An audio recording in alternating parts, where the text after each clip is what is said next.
দর্শক, আমি আরাফাতুল ইসলাম রয়েছি ধৌড় এলাকায়। এটা তুরাগ থানার অন্তর্ভুক্ত এবং ঢাকা 18 আসন। তো এখানে যে একটি স্কুলে একটি ভোট কেন্দ্র রয়েছে, সেখানকার আমি একটা হিসাব নিয়েছি। প্রিজাইডিং কর্মকর্তারা তারা জানিয়েছেন যে নারীরা এখন পর্যন্ত নারী ভোট সেটা আজকে দুপুর 1:30 পর্যন্ত যে সময়, সেই সময়ে ভোট পড়েছে 37.43% নারীদের ক্ষেত্রে, আর পুরুষ ভোটারদের ভোট পড়েছে 42.57%। এটা হচ্ছে দুপুর 1:30 পর্যন্ত হিসাব। আর আমি যখন এই ভিডিওতে কথা বলছি তখন হচ্ছে দুপুর 2টা বাজে। আপনারা দেখতে পাচ্ছেন যে এখানে অনেকেই রয়েছেন। এই কিছু হেল্প ডেস্ক করেছে বিভিন্ন দল। এখানে আপনারা কি করছেন আসলে? আমরা ভোটারদেরকে সহযোগিতা করতেছি। আচ্ছা, এখানে যারা আসে তাদেরকে আমরা ভোটার নাম্বার দিই। তাদেরকে কি অন্য কোনো কিছু দিয়ে সহায়তা করা হয়? কোনো ধরেন পানীয়, এখন তো অনেক গরম।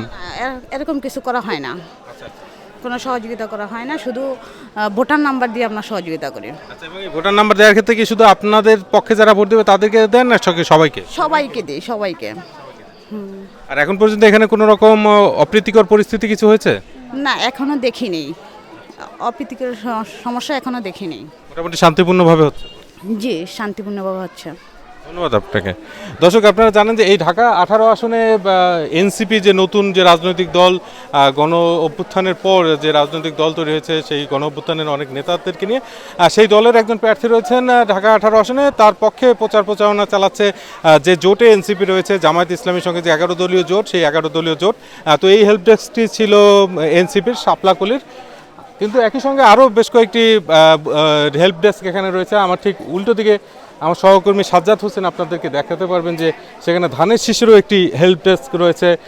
সেখান থেকে ধানের শীষের যে প্রার্থী, তাকে তার মানে সমর্থকরা এখানে হেল্প ডেস্কে ভোটার নাম্বার দিয়ে সহায়তা করছেন। আমি তাদেরকে জানতে চেয়েছিলাম যে কোনো রকমের আপ্যায়নের ব্যবস্থা আছে কিনা ভোটারদের জন্য। তারা বলছেন যে কোনো রকমের আপ্যায়নের ব্যবস্থা এখানে রাখা হয়নি। আরও একটু দেখতে পারেন যে এখানে আমরা বেশ মানে একটা নির্বাচনের একটা আমেজ বোঝা যাচ্ছে।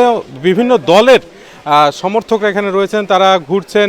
এমনকি আমি আরেকটু দূরে দেখতে পাচ্ছি যে হাত পাখা একটি যে মানে রয়েছে, প্রতীক রয়েছে ইসলামী আন্দোলন বাংলাদেশের, তাদেরকেও এখানে দেখা যাচ্ছে। তারাও কিন্তু রয়েছে হেল্প ডেস্ক। তো এই একটা জায়গাতে আমি দেখছি যে অন্তত 3টা দলের হেল্প ডেস্ক রয়েছে কাছাকাছি জায়গায়, কিন্তু কোনো রকম বিশৃঙ্খলা দেখা যাচ্ছে না, বরং সবাই সবার যে হেল্প ডেস্কে যারা আছেন তারা তাদের মতো করে সহায়তা করছেন ভোটারদেরকে।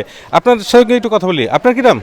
জি, আলহামদুলিল্লাহ, সন্তোষজনকভাবে দুই পক্ষ। আপনার নাম কি? মোহাম্মদ শফিকুল ইসলাম। শফিকুল ইসলাম। তো আপনারা এই 3 দলই এখানে মোটামুটি শান্তিপূর্ণভাবে অবস্থান করছেন? আমাদের 3টা জায়গায় একই সাথে থেকে আমরা সহ অবস্থান করছি। আচ্ছা, আলহামদুলিল্লাহ। কিন্তু এই যে ভোট নিয়ে কোনো উত্তেজনা না, অনুভব? না, না, আমাদের এখানে এলাকাবাসী আমরা সবাই স্বতঃস্ফূর্তভাবে সবার সাথে মহামেলাত যেরকম মানে আমরা ভাই ব্রাদারের মতো, আমরা একদল দানের শীষ আছে, শাপলাকলি আছে, গরুর গাড়ি আছে, বা এখানে আম্মার্কা আছে, আমরা সহ অবস্থান করে আমরা শান্তিপূর্ণভাবে আমরা ভোট দিচ্ছি। কিন্তু যখন ফলাফল আসা শুরু হবে তখন তো একসময় তো জানা যাবে কে জিতছে কে পরাজিত হচ্ছে। তো তখন আপনাদের এই যে অবস্থান, সেটার কি হবে? এটা তো আগাম বলা যাচ্ছে না। এক একজনের এক একটা মুভমেন্ট, এক একজনের এক একটা সিচুয়েশন, একজনের ভাবমূর্তি এক এক রকম।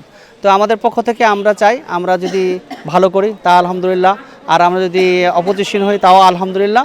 আল্লাহ যেটা ফয়সালা করেছেন আমরা সেটার জন্য আমরা মানে খুশি আছি। ধন্যবাদ আপনাকে। আমি এটা আপনার কাছে জানতে চাই যে আপনার কি নাম? আমি সালমান ওয়াসিফ শাওন। আমরা জানতে পারলাম যে কিছুক্ষণ আগে নাকি এখানে সেনাবাহিনী একটা টিম এসেছিল এবং তারা বেশ কিছু মানুষকে এখান থেকে সরিয়ে দিয়েছেন। ওইখানে আসলে কি ঘটেছিল? এখানে কিছু ঘটনায় মূলত হচ্ছে যেন কোনো অপ্রীতিকর ঘটনা না ঘটে বা কোনো ধরনের জটলা না হয়, মব না হয়, এই জাস্ট হচ্ছে ওনাদের দায়িত্ব থেকে সচেতনতা স্বরূপ হচ্ছে এই জটলাগুলো হচ্ছে ওনারা সরিয়ে দিয়েছে। বা এখানে নির্দিষ্ট কোনো দলের প্রতি বা আলাদা গোষ্ঠীর প্রতি যে ওরকম কোনো কিছু না এই। আর এটা হচ্ছে আমরা সাধুবাদ জানাই এই ব্যাপারটাকে। মানে আপনি বলতে চাচ্ছেন যে মোটামুটি একটা নিরপেক্ষ অবস্থানে রয়েছে প্রশাসন, নাকি কোনো দিকে তারা কোনো ধরনের মানে একদিকে হেলে পড়ার কোনো ব্যাপার দেখতে পাচ্ছে? না, এখন পর্যন্ত হেলে পড়ার মতো ঘটনা দেখি নাই, নিরপেক্ষ হয়ে আছে। তারপরেও প্রথম দিকে কিছুটা মনে হয়েছে যে সম্ভবত নির্বাচনী আচরণবিধি এটা নির্দিষ্ট একটা দলের জন্যই। তারপরেও আমরা তো ভোটের দিনের কথা বলছেন, আগের কথা বলছেন? না, আজকেই বললাম। যেমন হচ্ছে আপনার ওই ফুলবাড়িয়া কেন্দ্র আছে বা ওই দিকে কামারবাড়ি কেন্দ্রের দিকে প্রথম দিকে হচ্ছে আপনারা নির্দিষ্ট একটা দলের লোক, ওনারা হচ্ছে ওনাদের মতো যা কিছু ইচ্ছা তা করতেছিল। এখানে আপনার ধরেন বল প্রয়োগে না ভোটের ক্যাম্পেইন বা এইখানে ভোট দিবা এটা করবা, এরকম কিছু এটা চলতেছিল।